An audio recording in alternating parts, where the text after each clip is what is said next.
Como una introducción, haremos una breve explicación sobre nuestro proyecto de base de datos para que después se pueda explicar las formas normales de nuestra base de datos.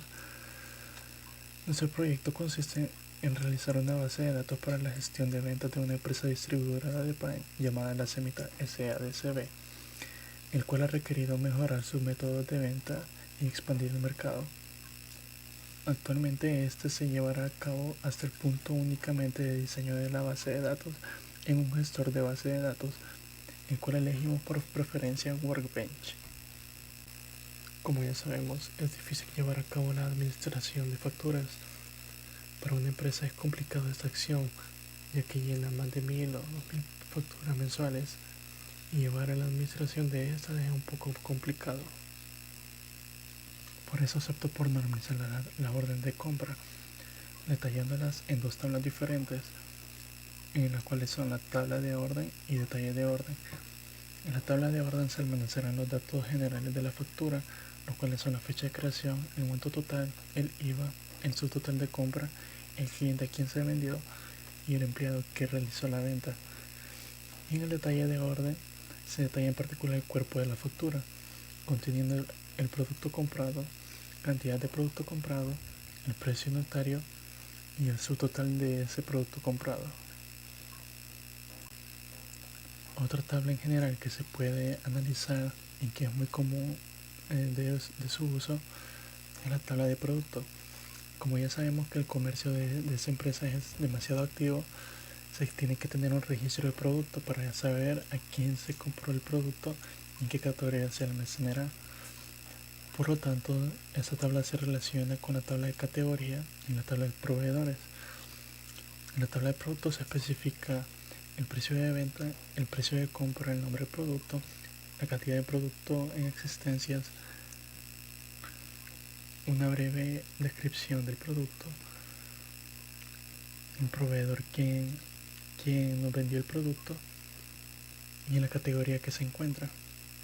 En la tabla de categorías solo se encuentra cuántas categorías hay en la empresa y en la tabla de proveedores se encuentran los datos generales del proveedor, los cuales son el nombre del proveedor, el teléfono del proveedor, el email del proveedor y la dirección del proveedor.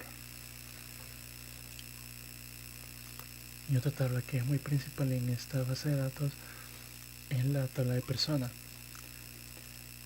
Bueno, en esta tabla de persona se centra el manejo de datos personales de tanto de los empleados de la empresa como de los clientes.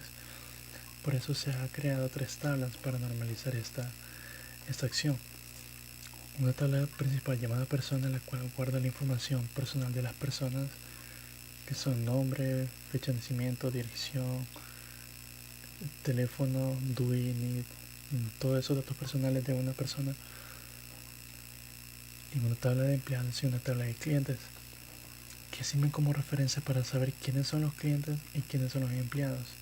En la tabla de empleados, aparte de eso, para conocer en qué parte de la tabla de personas se relaciona esa tabla, también se tiene que esa tabla se va a almacenar el usuario con el cual se va a autenticar el empleado y su contraseña.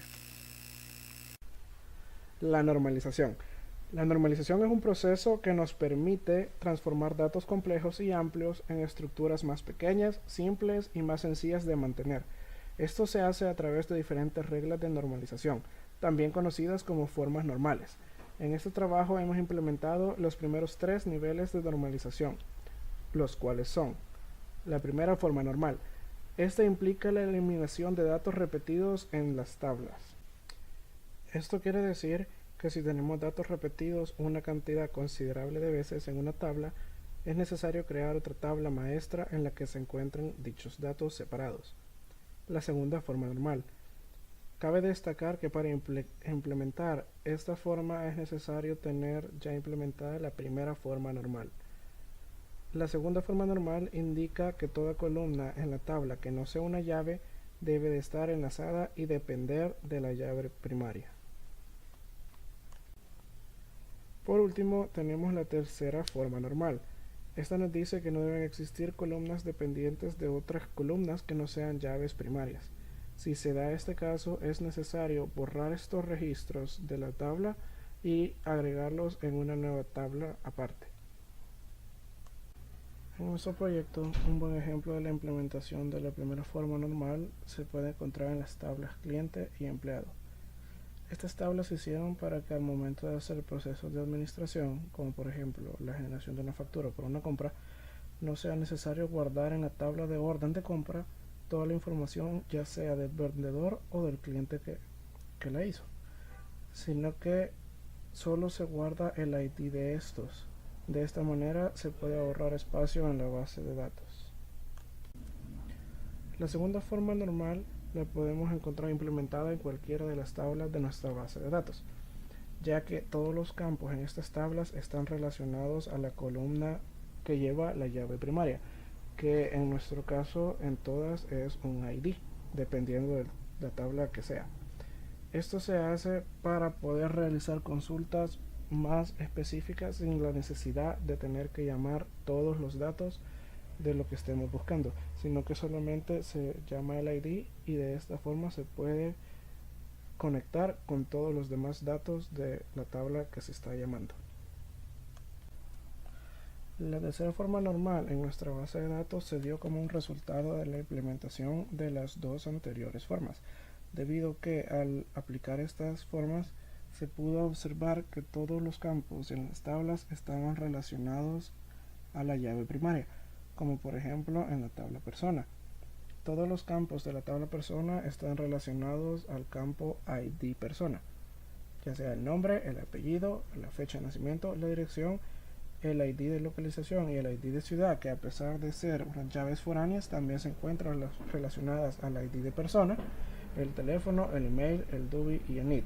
Lo mismo se puede observar en la tabla producto. Todos sus campos están relacionados al ID de producto, que es la llave primaria. Y como se puede observar, al igual que en la tabla persona, la tabla producto contiene llaves foráneas de otras tablas, pero estas a su mismo tiempo están relacionadas a la llave primaria de la tabla producto, que es el ID del producto.